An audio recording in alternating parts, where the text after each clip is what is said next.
All right, we are going to start off with a quick review of algebra and trigonometry because although you should already have studied these topics, they're very important for studying physics. Math is the language of physics. Studying physics without math is sort of like studying Shakespeare without reading. So it's important that you know how to do these things, so we're going to start with a quick review.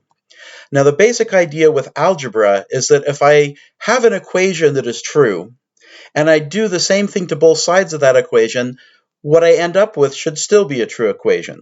For example, 4 is equal to 4. If I multiply both sides by 2, I get 8 is equal to 8, which is also true. Or if I add 3 to both sides, I get something which is still true. Now, usually when we do algebra, our equations involve variables. And variables are letters that represent quantities. For example, in this equation, x equals 4y plus 3. Now, I may use a letter, a variable, in order to represent something that's much harder to write. For example, what if x is equal to 37.5983? It's a lot easier to write x than what it represents. So it can be a shorthand way of writing more complicated things. But oftentimes, these variables are things that we don't know. They're placeholders for things we don't know.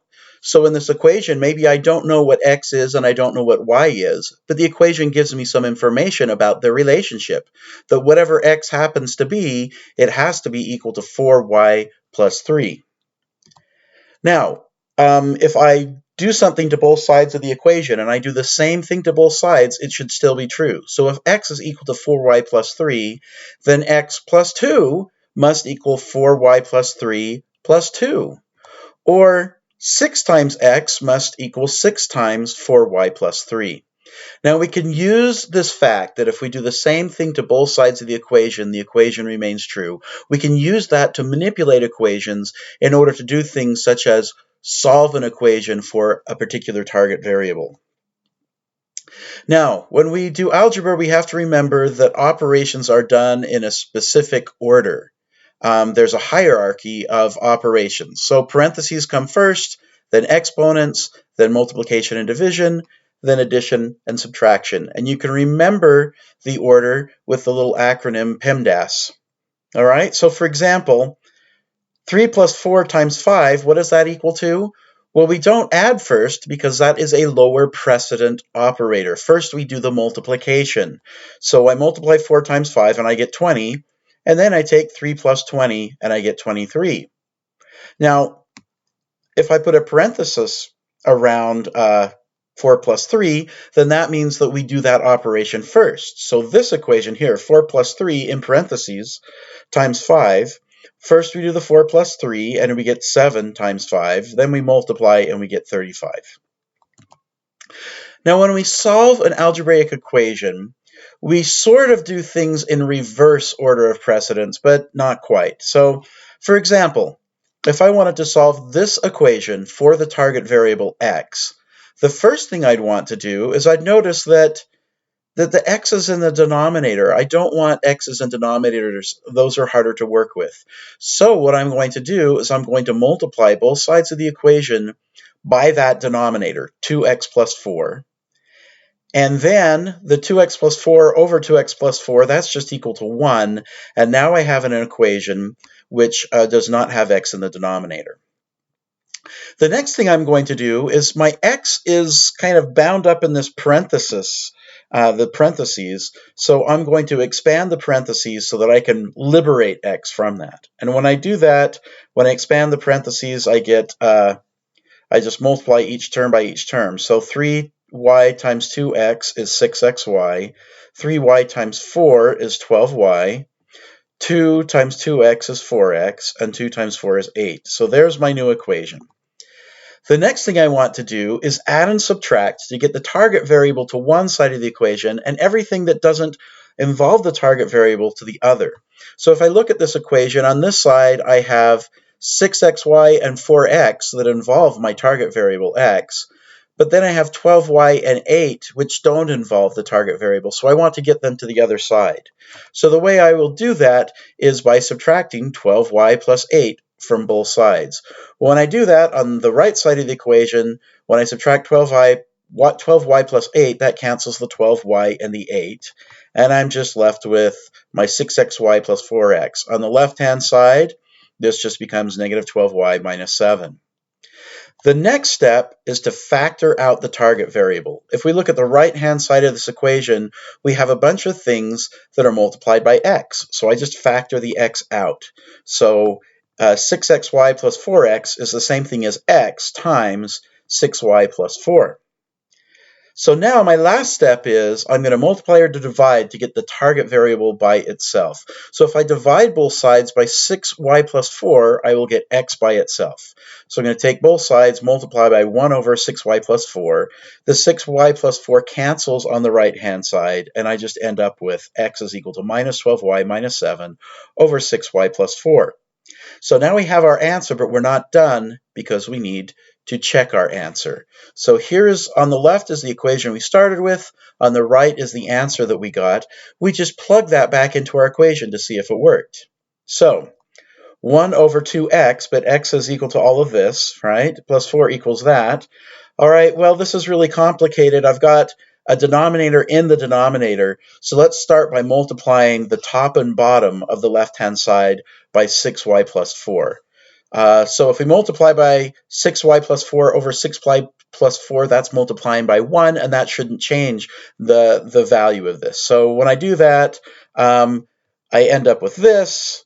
If I simplify things, I find that this is just 6y plus 4 over 2, and that should equal 3y plus 2. But if I divide 6y plus 4 by 2, I get 3y plus 2, so it looks like I have the right answer. It looks like I did things correctly because when I plugged it back in, I found that the left-hand side was equal to the right-hand side.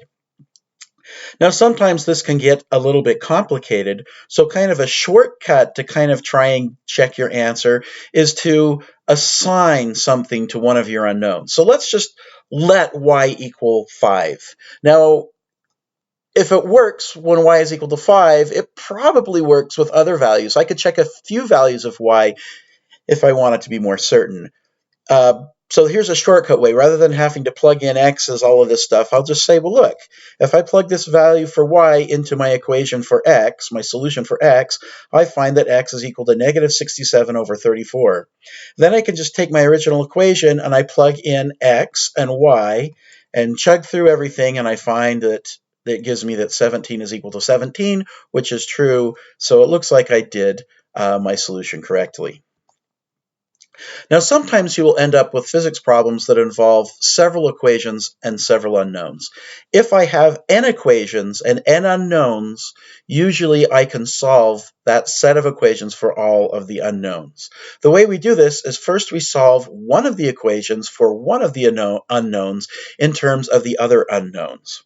Then we take that solution and we plug it in for that unknown into the other equations. So now those equations no longer have that one unknown in them, and I'm left with n minus 1 equations and n minus 1 unknowns. And then I keep doing that until I have just one equation with one unknown, and then I solve that last equation to get that one unknown. Now I take the solution for that unknown and plug it into my other equations for the other unknowns, and one more of my equations then will have no unknowns in it, and I'll have the solution. And then I just repeat that until I have all of the unknowns. So for example, if I want to solve this system of equations, y minus 7 equals 4x plus 3, and the equation 3x is equal to 2y. I'm just going to take one of those equations and solve it for one of the unknowns in terms of the other. Of course, my two unknowns being x and y. I'm going to take the second equation, and I'm going to solve it for y. And when I do that, I find that y is equal to 3/2 x. Now, I'm going to plug that into the first equation. So my first equation, y minus 7 is equal to 4x plus 3. I'm going to replace the y with what I found by solving the second equation for y.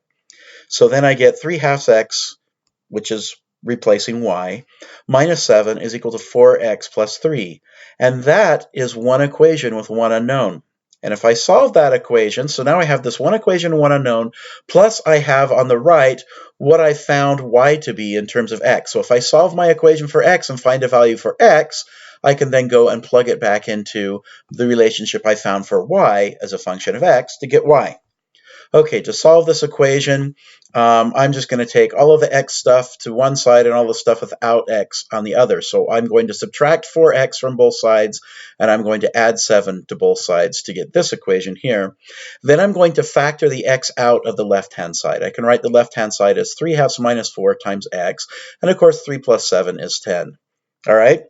Then I'm just going to simplify this because 3 halves minus 4 is the same thing as minus 5 halves, right? I just get a common denominator, 3 halves minus 8 halves, and that gives me negative 5 halves x. Then I just multiply both sides by negative 2 over 5 to find that x is negative 2 over 5 times 10, or negative 4. So now I have my solutions. X equals minus 4. And, well, y is 3 halves x, so I can plug in negative 4 for x and find that y is negative 6.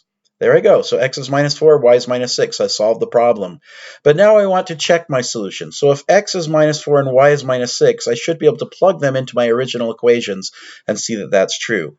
So if I take my first equation, and for y I plug in minus 6, for x I plug in minus 4, I find that both sides of the equation are equal to negative 13. So both sides of the equation are the same.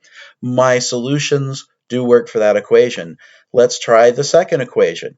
I plug in minus 4 for x, negative 6 for y, and I find that both sides are equal to negative 12. So both sides are equal. It satisfies that equation, so I must have solved these equations correctly. Now, when equations have higher powers of x, things get a little more complicated. So for example, here's an equation, 4x cubed plus 8x squared plus 3x equals 0. This has x to the third power. Now, if I have an equation that involves x to the nth power, there are n different possible solutions that I could potentially get. I could get as many as n different solutions. So for this equation here, I could have as many as 3 different solutions, 3 different values of x that will satisfy this equation. Now, one way to find those values is we get everything onto the left-hand side so that the right-hand side is 0, and then we try and factor this out. For example, if you look at this, every one of these terms has an x in it, so it's really easy to factor out a factor of x and write the left-hand side as x times 4x squared plus 8x plus 3. All right? Now, if this thing is going to be equal to 0, that means that either x has to be 0 or the thing in parentheses has to be 0, so that I'm multiplying one of the things by a 0 so that I get 0. So that means x equals 0 will solve this equation. Now, to find the other solutions, I can factor out what's in the parentheses, and it can be shown that this is what's in the parentheses can be written as 2x plus 3 times 2x plus 1.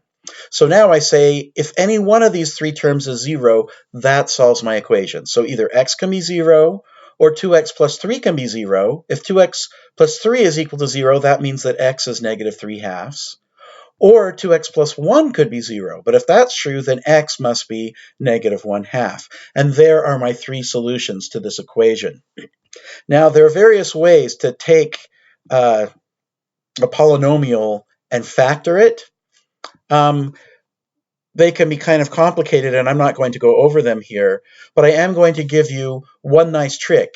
If you have an equation that only involves x squared, x, and things that don't involve x, that is known as a quadratic equation, and the solution for that is just the quadratic formula. And you can find the quadratic formula just by factoring the quadratic equation, all right, by assuming that we can write this equation as something times x plus something else times x plus something else, and finding what a and b and c are in terms of those. But rather than doing that every time, let's just remember that if I have a quadratic equation, the solution is the quadratic formula. And notice there's a plus and minus here. That's because a quadratic equation could potentially have up to 2 solutions. So unless b squared minus 4ac is 0, we will get 2 solutions to this equation, and we find them by either putting in a plus or a minus here. So here's an example. Imagine I start with the equation 4x squared plus 8x plus 3 equals 0, and I want to find the solutions to that. Well, that is a quadratic equation, so we can use the quadratic formula. The coefficient in front of the x squared is 4. That's a. The coefficient in front of x is 8, so that's b. And everything that doesn't have an x in it is c. So I've got my a, b, and c. I just plug them in. X is equal to minus b plus or minus b squared minus 4ac all over 2a. And I simplify that, and it turns out that's equal to minus 1 and minus 3 halves. Well, that's good. That's what we said before, right? Because we had this equation, 4x squared plus 8x plus 3. We said the solutions to that were minus 3 halves and minus 1 half. And that's exactly what the quadratic formula gave us. Now, sometimes we need logarithms in order to solve equations. Now, the logarithm of a parameter is just the inverse of taking some constant to that power.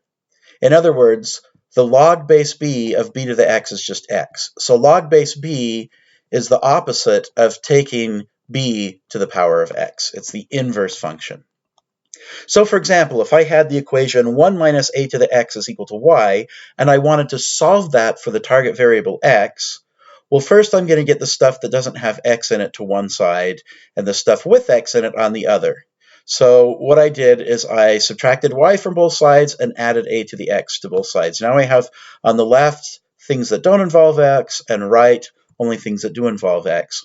Now, to solve for x, I'm now going to take the logarithm of both sides. And if I take the logarithm of the same base on both sides, my equation should still be equal. I'm going to take the logarithm base a of both sides. Why logarithm of base a? Because log base a of a to the x is just equal to x. And so there's my solution. Now there's several bases that are used very frequently. Log base 10 is used very frequently. Log base e, where e is the natural number, also shows up very often in physics. We sometimes will write log base e as just ln. That stands for the natural log. All right. And if you do computer science or statistics, you might end up using log base 2 a lot, because a binary bit can have two different values. Now, if you see log and the base is not indicated, what are they referring to? If you see in a book somewhere they say log of x, is that log base 10, log base 5? Well, you have to get it from the context. Very often when people write log without writing the base, they mean log base 10. But sometimes they don't. In many computer programming languages, log is the function that gives you the natural log, surprisingly. All right, so you just need to know what the author means. Now, there's some identities you should know for logarithms. First of all, here's sort of the definition of the logarithm. Log base b of b to the x is x. All right. Here's another good identity. Log base b of x is equal to log base q of x divided by log base q of b.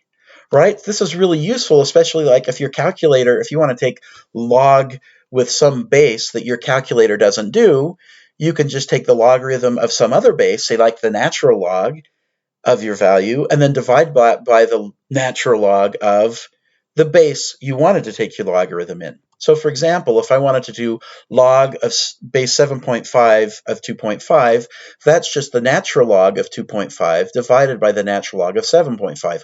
Or I could have done this as the log base 10 of 2.5 divided by the log base 10 of 7.5.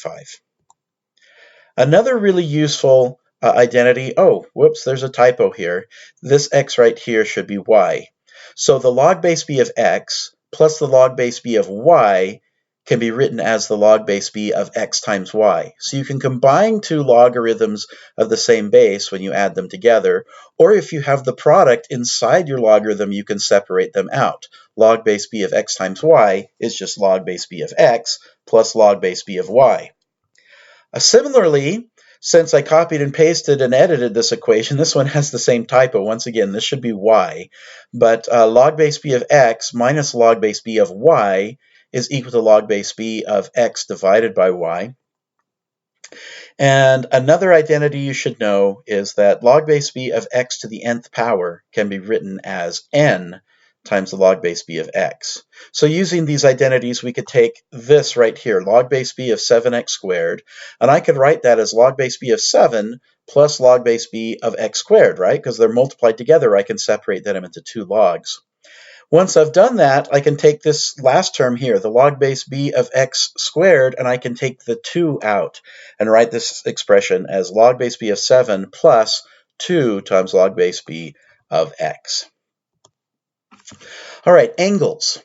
Angles can be written in different units. Probably the most familiar one is degrees. There are 360 degrees in a circle. So in half a circle, there's 180 degrees. A quarter of a circle is what we call a right angle, which is 90 degrees. And then half of that is 45 degrees. All right? So we can describe angles in degrees. We also like to describe angles in a unit called radians. In radians, there are 2 pi radians in a circle. So for example, half a circle then would be pi radians. 90 degrees is the same as pi over 2 radians, and 45 degrees is pi over 4 radians. All right, so a right angle is 90 degrees or pi over 2 radians. In a sense, radians are the correct measure of angle. So one way to think about this is that angles don't really have units. And so you'll notice a lot of times when we're working physics problems, we'll need radians, and so radians will just pop up, or we don't want them anymore and they'll just disappear. So radians come and go as they please. You can't do that with other units. So a way to think about it is angles don't really have units.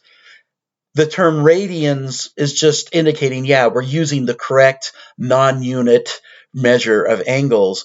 If we do something else, like if we, measure in degrees, we have to put degrees in there to remind us we're not using the correct fundamental unit. All right? Now you can convert from radians to degrees or degrees to radians by multiplying or dividing by 1, and remembering that 180 degrees over pi is equal to 1, because 180 degrees is the same thing as pi radians. So for example, 37.2 degrees, if I multiply that by pi over 180, that gives me 0.649 radians. So 37.2 degrees is 0.649 radians. Now, a right triangle is a triangle for which one of the angles is 90 degrees. All right, so in this diagram here, I've put a little box on one of the angles, and that basically tells me that angle is 90 degrees, therefore this is a right triangle.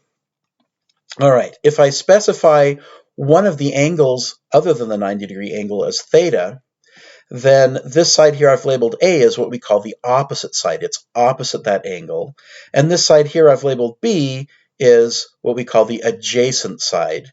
And then the long side that I've labeled C is known as the hypotenuse. So C is the length of the hypotenuse, A is the length of the opposite side, and B is the length of the adjacent side relative to this angle here. Now, if I specified the other angle over here, then B would be the opposite and A would be the adjacent. Now, some things you should know about right triangles. First of all, the Pythagorean theorem. The Pythagorean theorem says that the sum of the squares of the two shorter sides is equal to the square of the hypotenuse. So if you know either two sides of a right triangle, you can find the other side using the Pythagorean theorem. Another thing you should know is that, for example, if I label this other angle here beta, for a right triangle, theta plus beta is equal to 90 degrees. So if you know theta, you can find beta. If you know beta, you can find theta. Basically, if you know any two things, if you know any two sides or one side and one angle, you've defined your right triangle. All right? Now, we have these functions we call the trig functions. Cosine of theta is just b over c. So if you know that angle and you know the hypotenuse, you can find b just by taking cosine of theta and multiplying it by c, right? So you can use these to find sides in terms of other sides. Sine of theta is just the opposite side over the hypotenuse. And tangent of theta is opposite over adjacent side, which is equal to sine over cosine. Now, it turns out that the trig functions have inverse functions. So if to invert a cosine, I take what's known as the arc cosine. So the arc cosine of b over c will return theta. If I take the arc cosine of both sides here, the arc cosine undoes the cosine and I get theta. All right, so if I know b and c, I can find theta. The arc sine of a over c is also equal to theta, and the arc tangent of a over b is equal to theta. Now you have to be careful though, because, for example, the tangent of this angle here is the same as the tangent of this angle plus 180 degrees. Over here, right? My triangle has an opposite side A and an adjacent side B.